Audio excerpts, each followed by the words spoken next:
All right, strap yourselves in for this deep dive, because we're about to jump headfirst into a world of shadow hunters, clockwork contraptions, and conspiracies. Oh my. Seems exciting. It is.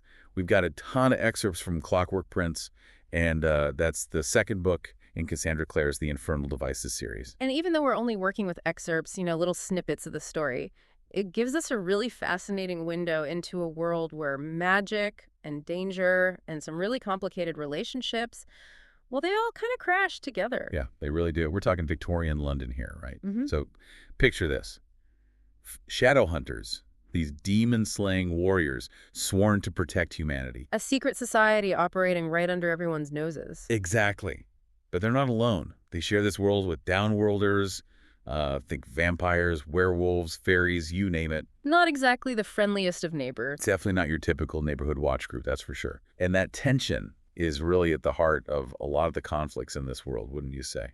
Oh, absolutely. The Shadowhunters see themselves as these protectors, but there's a ton of distrust between them and the Downworlders. It's a powder keg just waiting to explode. It really is.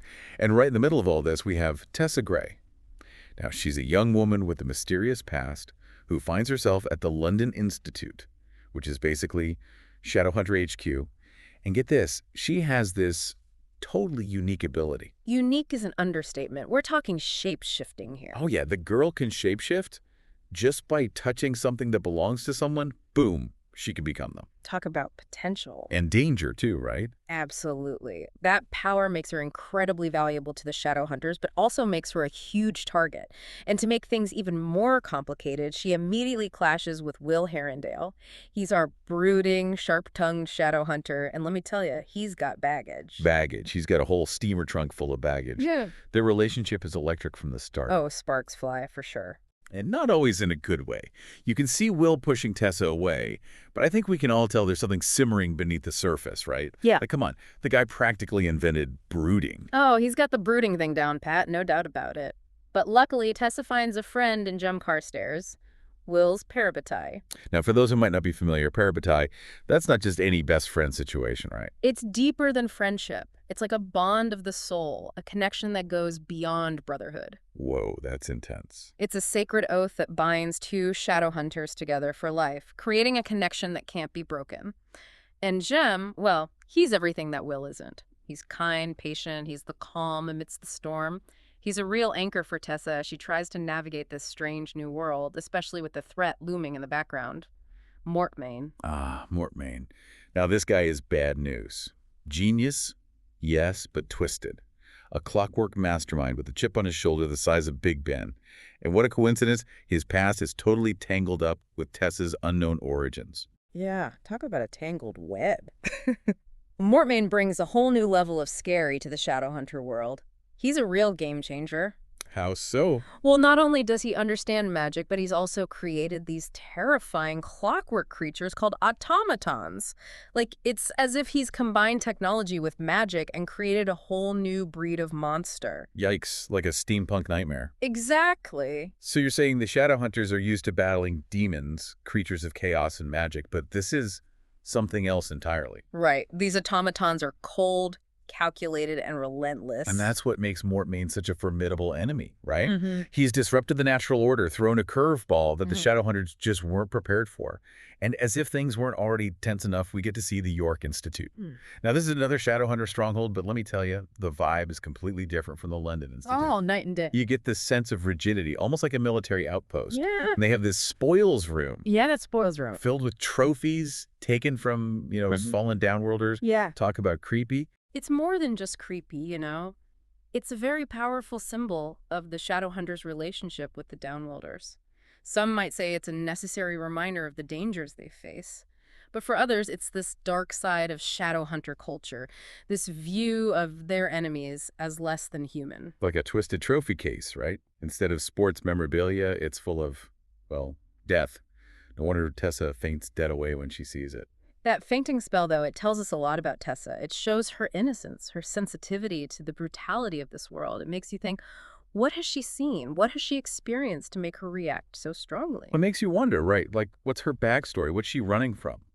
And speaking of the past coming back to haunt you, one of the excerpts takes us to Ravenscar Manor, this abandoned house with ties to Mortmain. Ooh, Ravenscar Manor. That's where things get really interesting, especially for Will. Right, because it's there that he discovers his younger sister, Cecily, living there. Let's talk about a shocker. Will thought his whole family was gone. And now he's not only dealing with this threat from Mortmain, but he's also confronted with his past, with his grief, and the possibility of rebuilding those lost connections. It's a lot to process, especially considering that Mortmain once owned Ravenscar Manor. Like, how deep does this rabbit hole go? Right. It makes you wonder what Cecily's been doing all this time, how she fits into all of this. And as if that wasn't enough to rock Will's world, another secret comes out. This one's a doozy. He's under a demonic curse. Oh. And it's not a fun one. Anyone who falls in love with him is destined to die. Whoa, talk about high-stakes dating. Yeah, no kidding. Suddenly, his whole "I'm a lone wolf, stay away from me" act makes a lot more sense. Yeah. He's not just being a jerk, he's trying to protect everyone, even if it's in a totally messed up way. It's a classic tragic hero setup, cursed by fate, trying to protect those he cares about by pushing them away. It adds this whole other layer to his character. You see the pain, the fear, the willingness to sacrifice his own happiness to keep others safe. And it throws a massive wrench into his relationship with Tessa, right? Because despite his best efforts, it's pretty obvious he's falling for Well, her. it's written all over his scowling face. But this curse is like a ticking time bomb. Hmm. The closer they get, the more danger Tess is in. Talk about impossible situations. It's a heartbreaker for sure. Yeah. And it leads Will to do something pretty drastic. He decides to seek help from Magnus Bane. Magnus Bane, the High Warlock of London. The one and only. Now, Magnus is a force of nature. Flamboyant, powerful, and connected to every corner of the Downworld. Remember, Shadowhunters don't exactly trust Downworlders, so Will turning to Magnus, it's a sign of just how desperate he is. It's a big deal. It shows how much Will cares about Tessa, how far he's willing to go to protect her, even risking the wrath of his own kind. Right, he's willing to break all the rules, put everything on the line for her, and this desperation leads them to the Pandemonium Club, this secret gathering place for Downworlders. Talk about walking into the lion's den. Talk about risky business. But they need information, and Magnus is their best shot. What they uncover, though, is the betrayal that rocks Tessa's world. A betrayal that cuts deep. They discover that Nate, Tessa's supposedly dead brother, is alive and kicking. And guess what? He's working with Mortmain. Whoa, hold up. Nate's alive, and he's in league with the bad guy. Talk about a plot twist. That's got to be crushing for Tessa. It completely shatters her world. The person she thought she lost, the one she's been grieving, is now her enemy. It's like the ultimate betrayal. And if one betrayal wasn't enough, they uncover another one. Jessamine, another resident of London Institute, has been helping Nate. Jessamine, that's right.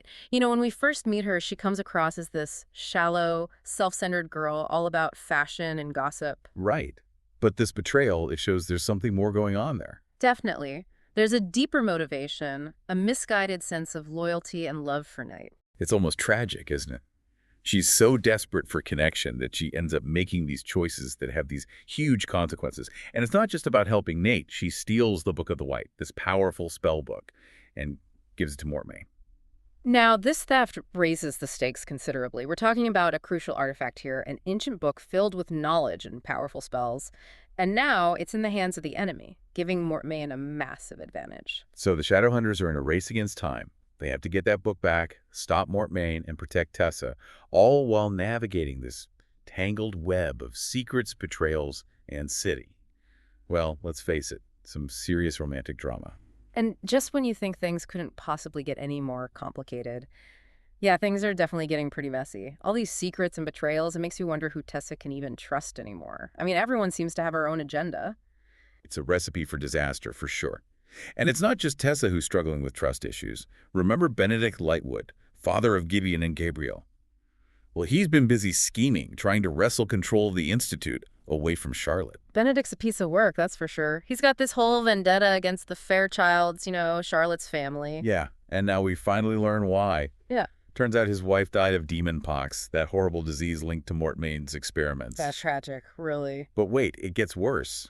She contracted it from Benedict's own father.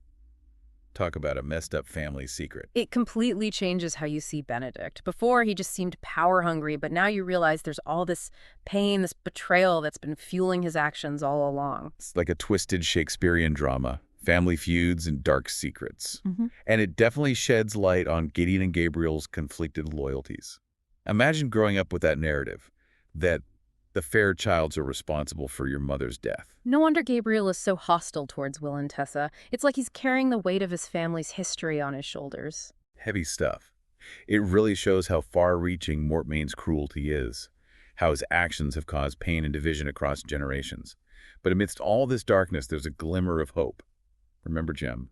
Well, knowing that his time is limited because of his illness, he proposes to Tessa. Such a poignant moment. It's clear he loves her deeply and wants to spend whatever time he has left with her. Right. His proposal is driven by love, but also this sense of urgency, like we need to seize the day. Exactly. He knows he might not have much time, and he wants to make the most of it. And Tessa accepts. You can really feel the weight of that decision. She chooses a life with Jem, knowing it will be filled with both happiness and sorrow. It's beautiful, but so bittersweet. Their love story is so powerful because it's built on this foundation of acceptance, understanding, this shared sense of fragility. They've both faced hardship, both carry burdens, and they find solace in each other. It's true. They get each other in a way that no one else can. But of course, no Shadowhunter story would be complete without a heaping dose of complications. Remember that pesky little demonic curse hanging over Will? Well, he finally cracks and confesses his feelings for Tessa. Ah, the confession. It was only a matter of time. I know, right? But talk about bad timing.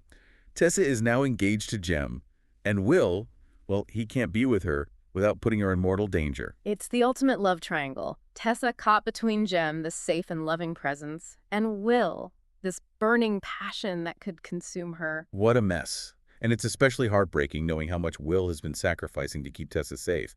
He pushes her away, treats her horribly, all to protect her from his curse, and now his feelings are out in the open, adding fuel to an already blazing fire. Talk about throwing a wrench into things. But wait, there's more. Sophie, the housemaid at the Institute, well, she drops a bombshell of her own. She's been meeting with Gideon Lightwood in secret. And guess what? Gideon has been confiding in her about his doubts about his father. Oh, wow. So Gideon is not just blindly following dear old dad.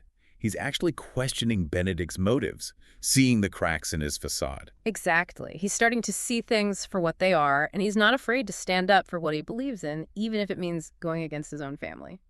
And Sophie's confession gives Charlotte the leverage she needs.